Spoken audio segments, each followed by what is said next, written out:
नमस्कार, स्वागत है आप सभी का। मैं हूं हिमांशु और आप देख रहे हैं हलचल इंडिया। बेबाक खबर तेज असर। आइए नजर डालते हैं आज की खबरों पर। उत्तर प्रदेश के मुजफ्फरनगर जनपद के नई मंडी थाना क्षेत्र के अंतर्गत आने वाले शेरनगर गांव में सैकड़ों किसान आवास विकास परिषद के द्वारा भूमि अधिग्रहण के खिलाफ लगातार बैठकों और पंचायतों का आयोजन कर रहे हैं। गाँव शेरनगर में लियाकत प्रधान के यहाँ आज तीसरी पंचायत आयोजित की गयी, जिसमें किसानों ने सरकार पर कृषि भूमि अधिग्रहण करने का आरोप लगाते हुए कहा कि सरकार किसानों के उत्थान के लिए लगातार काम कर रही है, तो दूसरी तरफ किसानों का शोषण किया जा रहा है। पंचायत की अध्यक्षता कर रहे एडवोकेट सुकेश कुमार ने बताया कि हमारे शेरनगर की तकरीबन 4200 बीघा जमीन आवास विकास कॉलोनी के नाम पर अधिग्रहण की जा रही है। इस अधिग्रहण में सदर विधानसभा क्षेत्र के 6 गाँव के 1000 से ज्यादा किसान परिवार पीड़ित है। इन गाँव में शेरनगर, बिलासपुर, धंधेड़ा, कुकड़ा, अलमासपुर और सरवट के किसान शामिल है। अब हमें इसके नोटिस लगातार दिए जा रहे हैं, साथ ही इनके सर्वे भी कराए जा रहे हैं। हम इन नोटिस का जवाब भी दे रहे हैं और हो रहे सर्वे के खिलाफ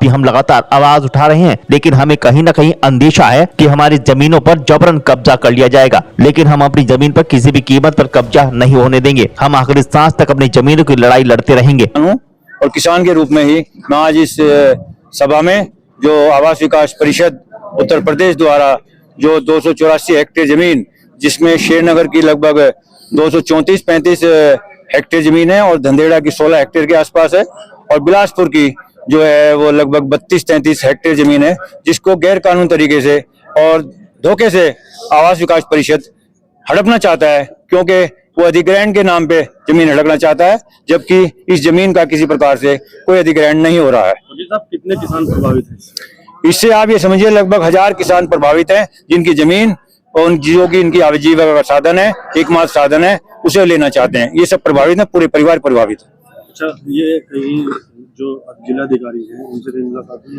हमारी माननीय जिलाधिकारी महोदय से 2 बार कचहरी में सभा कक्ष में भेंट हुई और उन्होंने आश्वासन दिया था मेरे को कि आपकी जमीन का किसी प्रकार से धोखे से जबरदस्ती अधिग्रहण नहीं होगा। लेकिन उनके शब्द अधिग्रहण थे और अधिग्रहण पे हमें भ्रम है, क्योंकि अधिग्रहण हमारी जमीन का नहीं हो रहा। क्योंकि आज तक जो भी नोटिफिकेशन हुआ है, जो भी अखबारों के जरिए धारा 28 के बारे में नोटिफिकेशन हुआ है, उसमें किसी प्रकार का अधिग्रहण या कोई सूचना नहीं है। फिर जो धारा 29 का नोटिस इन्होंने लीगल तौर से, व्यक्तिगत तौर से स्पीड पोस्ट के जरिए भेज रहे हैं, उसमें भी कहीं अधिग्रहण का या कोई जिक्र नहीं है। क्योंकि हमें वहम है कि लैंड पूलिंग के तहत हमारी जमीन को हड़पना चाहते हैं, जो कि हम जमीन किसी कीमत पे, किसी सूरत में, किसी भी विभाग को देना नहीं चाहते। आगे कदम क्या होगा? आगे कदम ये हमारा ये होगा कि सभी किसान भाई, 6 गांव के किसान जिनकी जमीनें 3 गांव के रकबे में है, ये सभी किसान भाई एकजुट होकर के, एकता सूत्र में रह करके अपनी जमीन का विरोध करने के लिए, यानी अब ये जमीन लेने के लिए अगर किसी प्रकार का कुछ सर्वे होता है तो शांतिपूर्वक, लोकतांत्रिक तरीके से, संवैधानिक दायरे में रहते हुए हम उनको सम्मान पूर्वक निवेदन करेंगे कि कृपया आप हमारी जमीन का कोई सर्वे न करें, क्योंकि हम जमीन अपनी किसी भी कीमत पे, किसी सूरत में नहीं देना चाहते। वक्त तो चला है आपसे विदा लेने का। कल फिर होंगे हाजिर कुछ नई और ताज़ा खबरों के साथ। तब तक के लिए दीजिए हमें इजाजत। नमस्कार। हमारे YouTube और Facebook चैनल को फॉलो और सब्सक्राइब करना ना भूलें।